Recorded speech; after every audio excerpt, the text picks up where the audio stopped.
Uh, Madam, our topic given is post-transformation world solutions and new definitions. Now, please allow me to differ a little on this because the world is not totally transformed. So we cannot say it is post-transformation. The world is transforming. It is transforming into a new global order. And as we are seeing over the last decade, things are happening very fast in several spheres. And the way we have to see the process of transformation taking place and what is happening behind it. Another thing I would like to say is that for reaching out to solutions, yes, we'll talk about solutions also, but we have to first concentrate on the right questions to ask before we go for answers. What are the root causes of the crisis that is being faced by world? And we will not limit it to only Russia-Ukraine issue, but see it in a holistic manner because everything is connected and interconnected and affects each other in any way. So we have to see what are the issues that have led to these problems that we face, and what are the efforts being made to find solutions and answers to these. There is a saying that any tree with strong roots can withstand any violent storm. But we cannot expect the tree to grow its strong roots as soon as the storm appears on the horizon. So we have to see it in this way that we have to continuously evolve our strategies in such a way that our roots are strong and we are able to withstand these storms. What is happening is that we have seen the world today is in a perpetual phase of crisis in quick succession, from economic slowdown to COVID-19 pandemic to territorial wars taking place. So we are into this mode that every time we are facing new crisis coupled with the existing crisis one. What is the root cause of it? And I would like to mention here, please allow me, with due respect to all the leaders we have, and with due regards to them, what I find is the main problem today is a leadership deficit. I will repeat, it's a problem of leadership deficit. We are in need of strong, value-oriented, effective leaders in various spheres, not only in politics, in environment, in business, industry, everywhere, in education. So, what are our priorities? What we have seen over the period? You see, take the example of COVID pandemic. We expected the so-called leaders of the Western world to come out and find a solution, help the humanity to overcome this mighty problem, deadly problem, which is taking millions of lives. But what happened? The powers that be, they were in denial mode. They even resisted vaccination. While on the other India, emerging powers like India, we uh, enhanced our capacity to produce vaccines not only for us but for the whole humanity. Over 2 billion vaccines were given to the our local population, and 200 million doses were exported to more than 100 countries, along with healthcare systems. So, what is required? Should we raise our economy on export of more and more arms and weapons, or should we go for constructive things? This is a question to be asked. by everyone. Now, you see, in the current, since we have mentioned Russia-Ukraine position, what we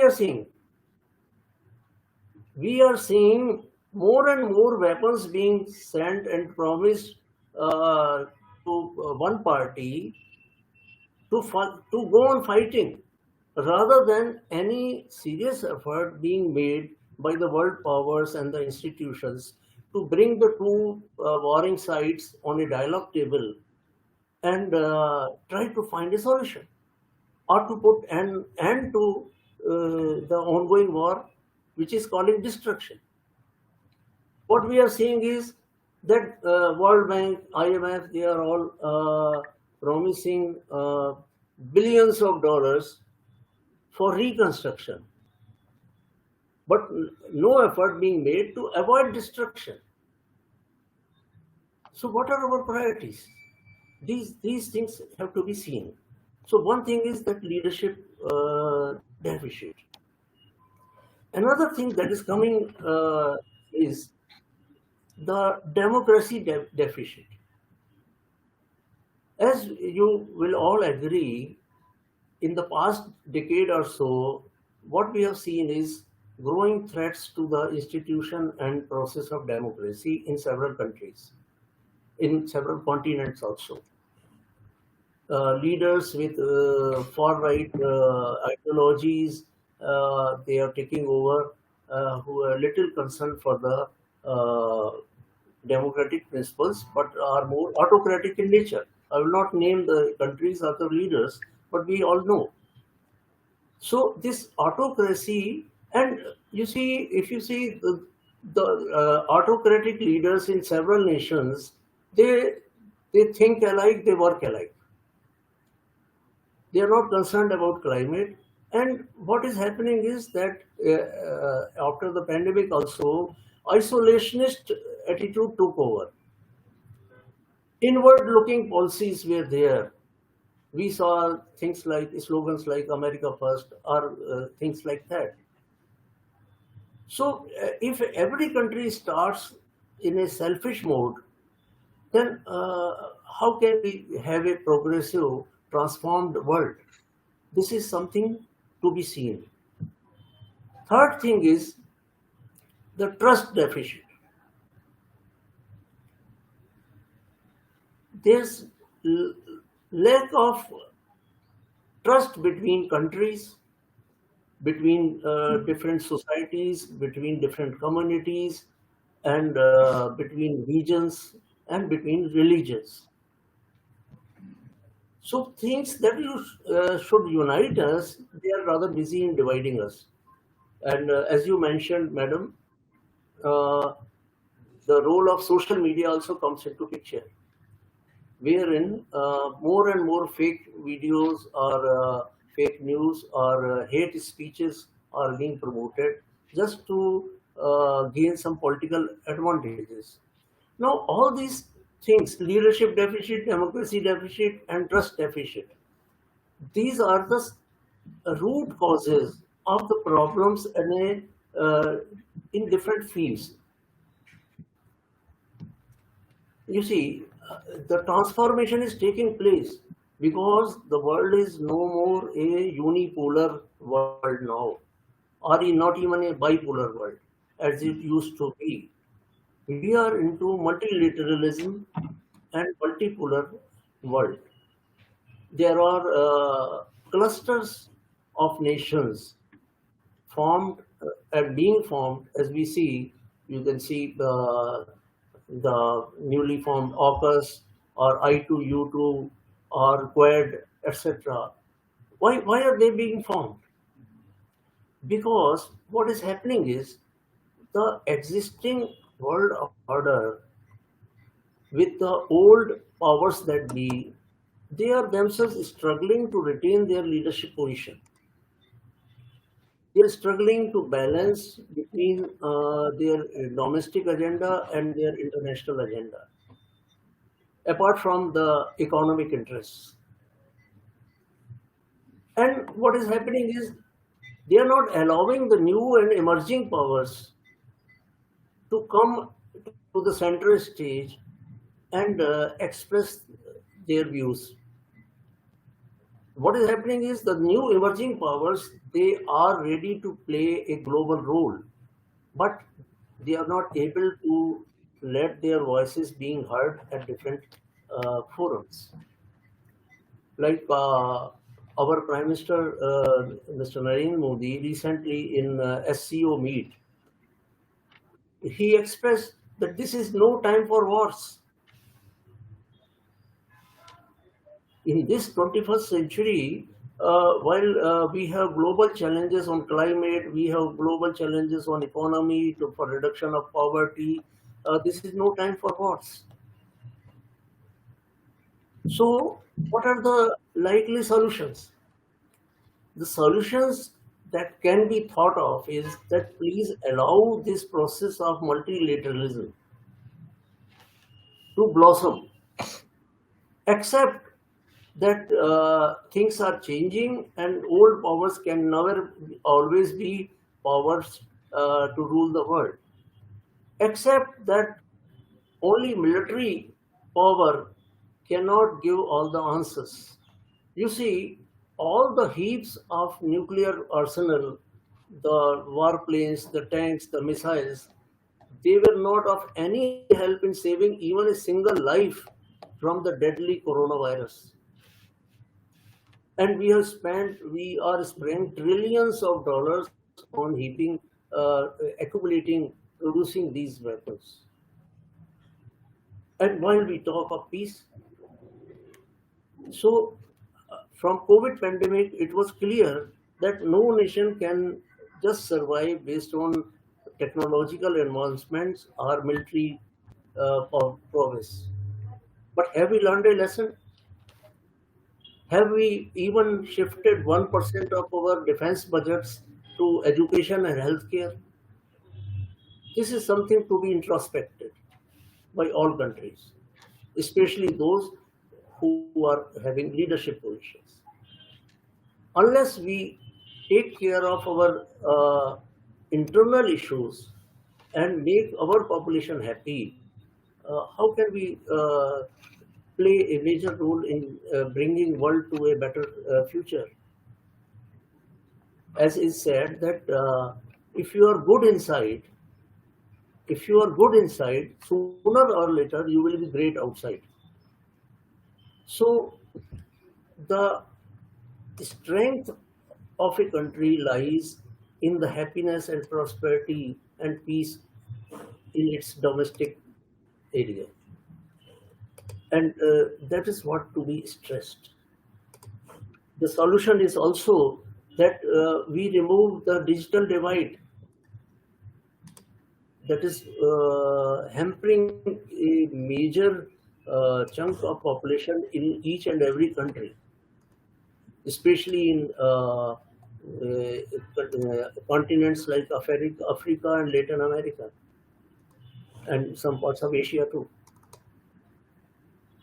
The future belongs and needs more North-South cooperation, more South-South cooperation. We cannot always be dependent in the South to the advanced countries of North. There has to be more South-South collaboration also.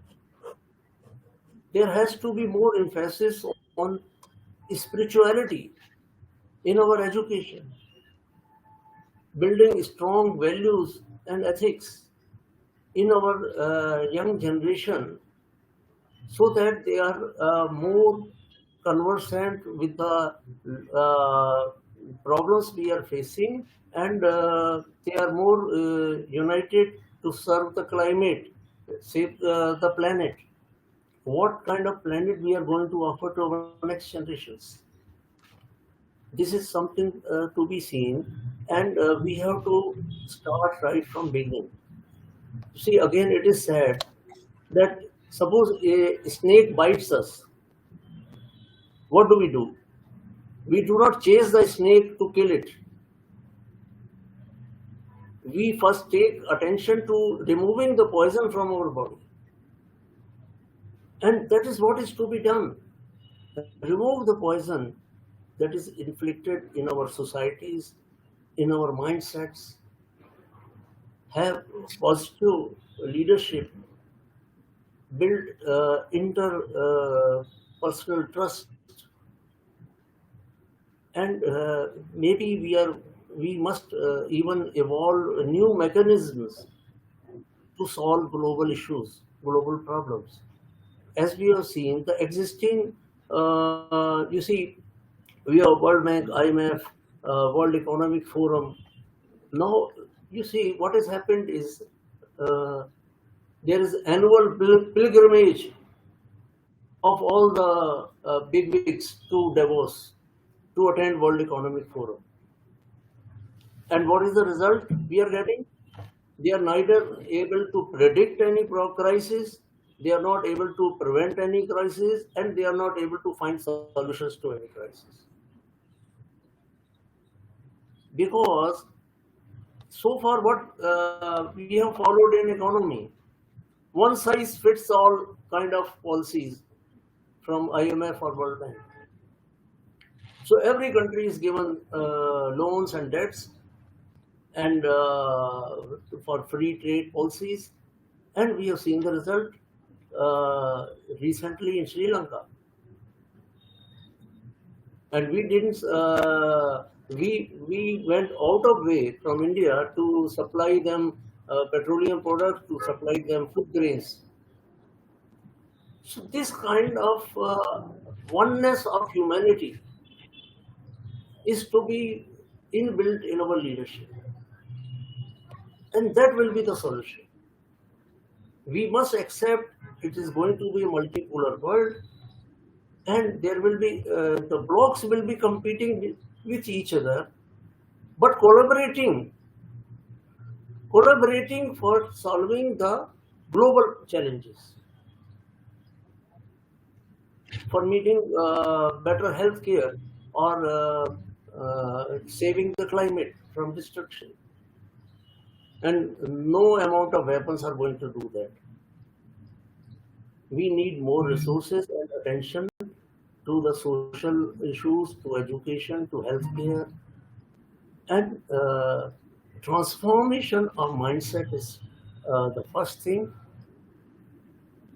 that will lead to a transformed world. So this was a little, I think I have taken more time or so, but I just wanted to see it in a holistic way about the whole gamut of the issues that are interrelated, intertwined with each other, and affect each and every country in the same way. So thank you.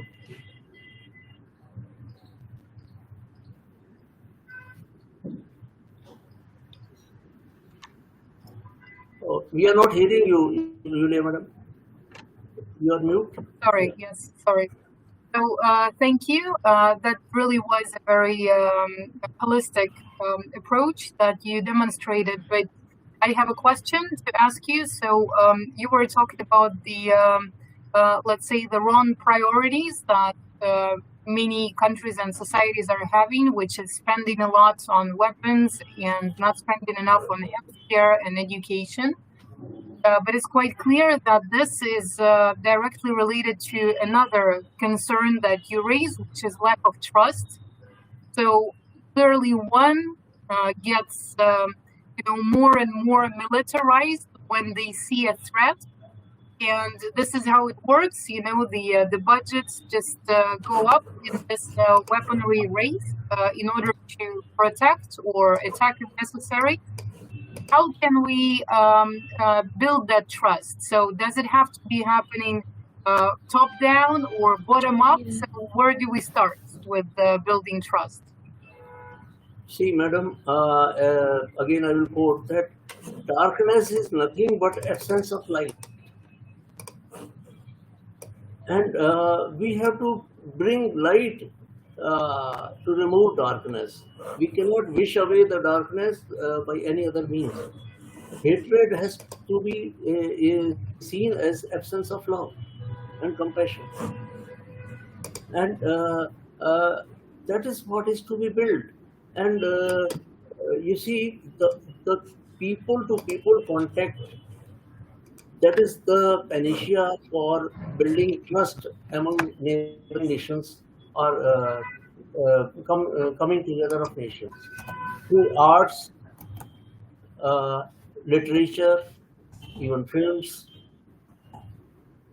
Let us allow people to make their little contributions in bringing peace to the world.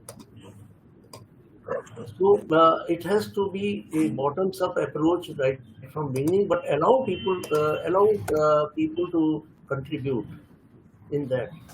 And unless we have the right kind of leadership in different societies, we will have wrong priorities. And what is happening? Why they try to spend more on weapons? Because they try to shift the attention from their own domestic problems. You see, if the war is taking place, so everybody is concerned about what is happening on the war front, and the supply chains are disrupted. The people are facing a problem. There is food shortage, there is fertilizer shortage, energy crisis, inflation, recession coming, all these things. But what is taking central place of attention? The war. So you see, uh, it serves more political purposes rather than anything else. In 21st century, expansionism is not the answer. By expanding your boundaries, land area, it's of no use if the existing population you have is not fed enough. So this is how, by bringing light, we can remove the darkness.